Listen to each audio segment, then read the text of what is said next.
Hello, I'm Reverend Paul Gaspar, and for the last 35 years, I've been helping people with life and living. And again, this evening, we're going to have some questions, and I'm going to give some answers. Go ahead. So the topic is freedom. Like, how do people find freedom, emotional freedom? Well, that's, again, you're going to have to help me with this because you can really get off topic. Freedom is not free. To feel freedom, we have to give it away. And the spiritual is like that. And that's what God's always talking about. And the more we can, there's an old saying, we can't outgive God. Okay? The more we do the right thing, the more God gives us, the more blessings, the more freedom. So if we're helping people, and we were just talking about that, if we don't feel good, chances are we haven't helped anybody today, because that's what it's all about. And you know, if you've ever helped a stranger or a grandmother, it doesn't matter who, how do you feel after you've helped someone? You feel good. Why? Because we've done the right thing. We have fulfilled the purpose. A hammer is for pounding nails in. That's its purpose. Some men will try to use it as a screwdriver. Doesn't work. Life is the same way. We are here on earth to help one another. So if we reject that, we're rejecting God. And then the peace and the joy and the happiness is not going to be there. So that's how we obtain freedom. The flip side is the more selfish we are, the less freedom we're going to have and the less we can give because we're not reproducing it. Does that make sense? Yes. So in order to produce love, you have to give love. So if you don't give it, you're not going to get it. So how do people, I know you talk about a lot about sharing, but how does somebody find the freedom to share when they've always been told, keep your feelings to yourself, don't say this here, don't. Yes. Unfortunately, a lot of mothers and fathers have said, hey, what's said in the home stays in the home. This is very sad. But see, those people said that to their kids thinking the wrong thing, right? Now, you also have to know who to share with. There's some people in our block or in our surroundings that are gossips. They're not worthy of your trust. That's why in previous videos I said you have to find someone loving, a grandmother, a grandfather, aunt, uncle, someone that you can trust. Well, if you can trust them, you can share with that person because you know it's going to be kept in confidence. Or see your minister or your priest or somebody that you feel this for. And the more you do that, the more freedom you will have because you're sharing things that hurt you, burdens. And the more you share it, the better you're going to feel. So it's just like that recipe for the cake. You need the oil, the water, and the eggs. In life, you need the physical, the material, and the spiritual. And the spiritual is loving others. And if you don't love others, you can't love yourself. And well, I think one of the commandments says, love thy neighbor as thyself. Well, most people don't understand that. Why? Because they don't understand what I just said. But when you start loving others, especially you nurses, you know exactly what I'm saying. You get caught up in helping other people. And pretty soon, you don't have any needs. You don't have any wants because you have great satisfaction because you've been there for others. You've cared for their cares, and that's the definition of love. Love is caring for other people's cares. God is caring for us. God is loving us. And then when we're doing it, we will feel the peace and the joy and the happiness. And when we're not doing it, we will feel like, I can't say that word on video, but you all know what I meant. Starts with S. Well, I mean, that makes sense. Well, I have a cousin who I thought was loving. Then I shared something with her, and then she went and she gossiped about it. So it was like a really bad experience for me. And then, when I was having problems with my ex, shared with somebody I love or I trust, and then she went and gossiped too. So I've had so many bad experiences with like sharing with family members that I just don't share with them anymore.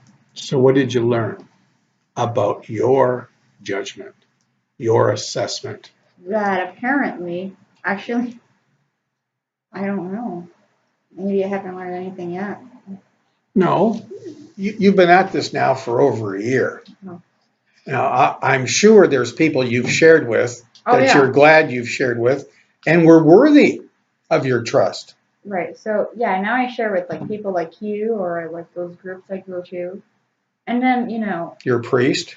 yeah, and then when I share with them, I feel safe and secure and Do you know what I say not, God's puzzle is? not judged. Everybody here knows the Our Father. Yeah. Our Father who art in heaven, hallowed be thy name. Thy kingdom come, thy will be done on earth as it is in heaven. What do you think give us our daily bread means? It doesn't mean corned beef sandwiches. Give us our daily bread means the people that he puts in our life today. Nobody ever told us that. Well, you're being told now. So the people are being put in your life. You asked me that question earlier about something you read. He puts people in your life that need you or that you need them.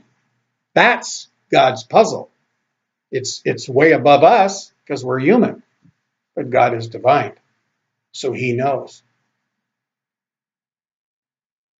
So when we meet someone, we should take a moment to say, hi, how are you? Why? Because God put that meeting together. There's a reason for this. It's not an accident. We think it's an accident. The night I met Ellie, I thought it was an accident. I met these two girls. I married one and my brother married the other. It was not an accident. Now, between the two of us, we're married almost 80 years, these two couples. You think that was an accident? No. So what you're saying is God didn't give us another day for ourselves, but he gave us another day to be there for the person that he puts in our life this day. That's right. That's right. And through that, by being there for that person, we end up getting more freedom for ourselves. Yes. And that's why you girls and men have to be so proud, especially nurses. Why? Because it's a gift. It's a gift to be able to help others. Tremendous gift. Healing. Noble. I mean, what can you say? It's a noble profession. Honorable. I don't know how to make it sound better. I had major surgery back in the 90s, 20 years ago.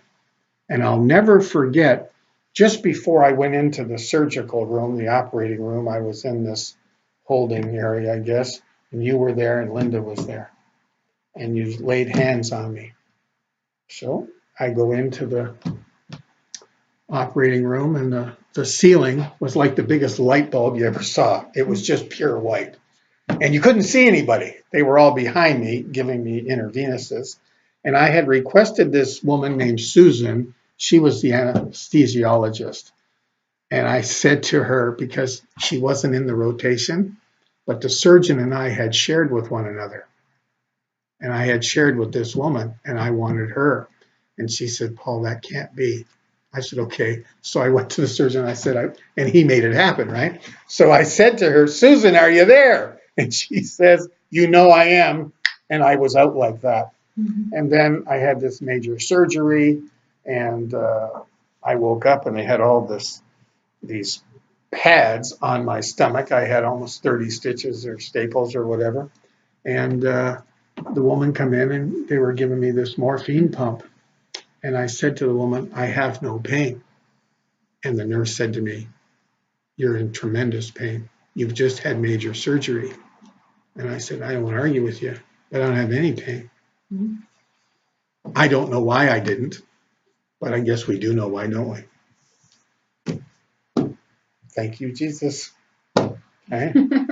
So And then they allowed me to go home because Ellie was a nurse. We lived 120 miles away from the hospital that I had the surgery in. So it was a beautiful experience. Why? Because I shared with the surgeon. I shared with his team, all these people that were involved in the surgery. My wife was there, one of the finest human beings I've ever known in my life. Linda Holland, my cousin, was there. She's also a registered nurse in London, Ontario. A great a person, and they were loving me.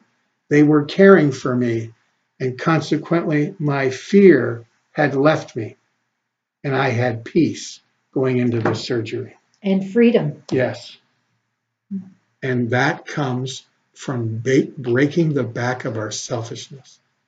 Because, see, if I was practicing selfishness that morning, I would have been afraid. What if the doctor makes a mistake? What if he cuts me open in the wrong direction? Stupid stuff, of course, right? The guy's a professional, been doing it 40 years or whatever he was. So, but when selfish people, they think really weird things, right?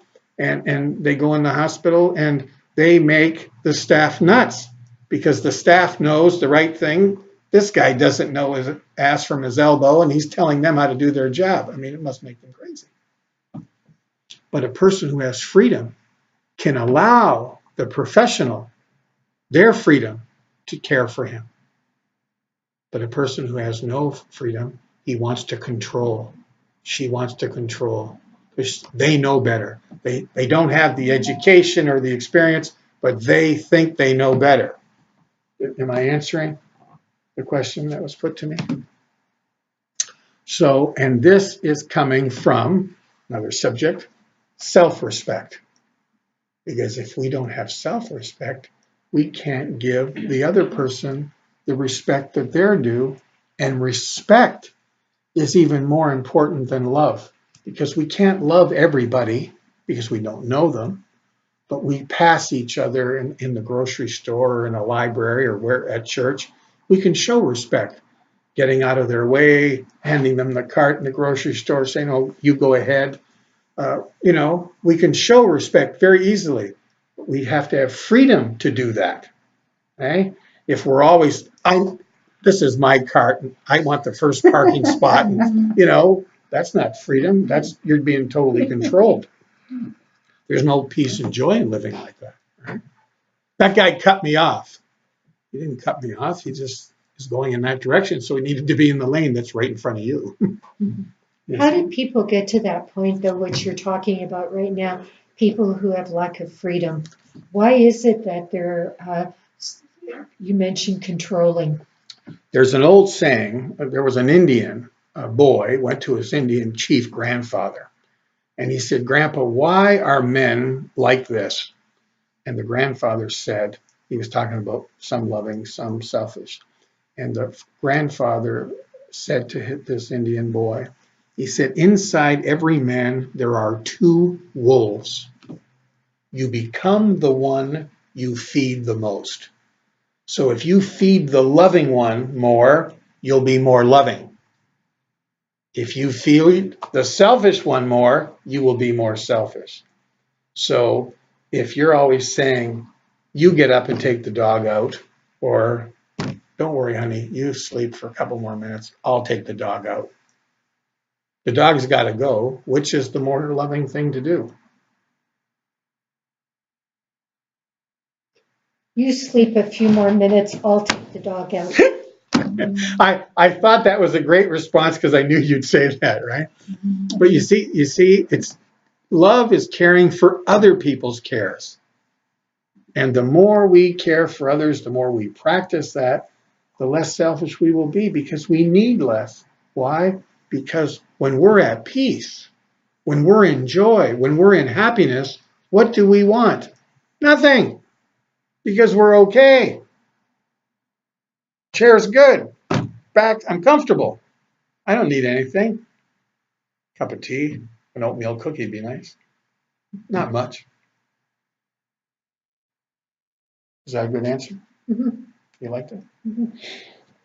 Anybody else got a question? Come on, No. give me a question. Questions. Anyway, we're at this point again. Here comes the note. Please make sure to follow us on social media, Facebook, Twitter, make appointments, YouTube. Take care. Hope you enjoyed it.